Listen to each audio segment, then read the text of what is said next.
নমস্কার বন্ধুরা, সোনামায়ের রান্নাঘরে আবার একটা নতুন রেসিপি নিয়ে চলে আসলাম। ডিমের টমেটো দিয়ে ডিমের ঝোল। তার জন্য আমার এখানে লাগবে কি ডিমটাকে আর আলুটাকে আমি আগে দিয়ে সেদ্ধ করে নিয়েছি। এখানে রসুন, আদা, জিরে, ধনে বাটা, লঙ্কা বাটা, হলুদ, লবণ। এখানে একটা ঘরের মশলা আমি নিজে তৈরি করি, পরে একদিন আপনাদের আবার রেসিপি করে দেখিয়ে দেবো। এখানে মটরশুঁটি, কাঁচা টমেটো, পেঁয়াজ, এগুলো আমার লাগবে। আপনারা দেখতে থাকুন। এখানে আমি কড়াই বসে নিয়েছি, কড়াইতে তেল দিয়েছি। এবার ডিমগুলো ভেজে নেব।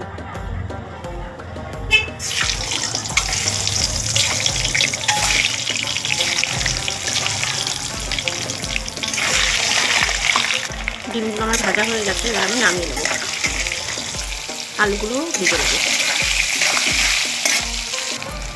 আলুগুলো ভাজা হয়ে গেছে, এবার আমি নামিয়ে নেব। টমেটোগুলো আমি একটু হালকা ভেজে নেব। টমেটোগুলো আমার ভাজা হয়ে গেছে, এবার আমি ভেজে নিয়েছি, এবার নামিয়ে নেব। এবার কড়াইতে আমি তেজপাতা আর জিরে দিয়ে দেবো। জিরেগুলো লাল লাল হয়ে গেছে, এবার আমি পেঁয়াজ দিয়ে দেবো। পেঁয়াজগুলো তো লাল লাল করে ভেজে নেব।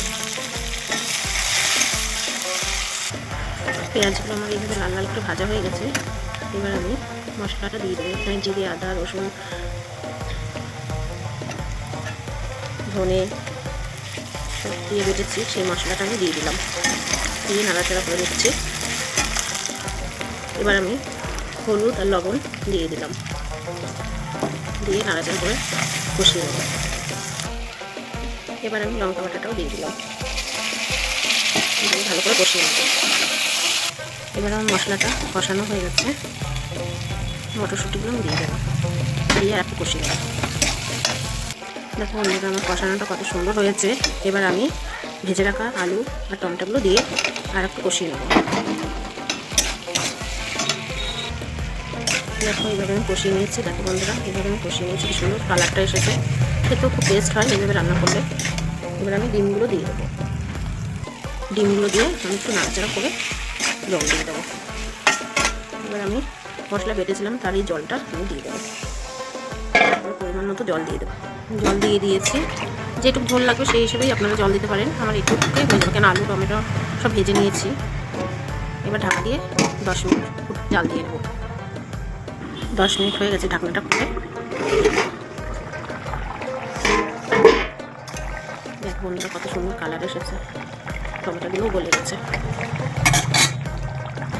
এবার আমি এই মশলাটা দিয়ে নামিয়ে নেব। দেখো বন্ধুরা, আমার তরকারিটা কত সুন্দর হয়েছে, কত সুন্দর কালার হয়েছে ডিমের ঝোলটা। দেখো বন্ধুরা, আমার ডিমের ঝোল পুরো রেডি। খেতে দুর্দান্ত স্বাদ। দেখো টমেটোগুলো সেদ্ধ হয়ে গেছে। দেখো কত সুন্দর হয়েছে ডিমের ঝোলটার কালারটাও কত সুন্দর হয়েছে। এইভাবে আপনারাও করে খাবেন, খুব ভালো লাগে, খুব টেস্ট হয়। আমার ভিডিওগুলো যদি ভালো লাগে আপনারা আমার পাশে থাকুন।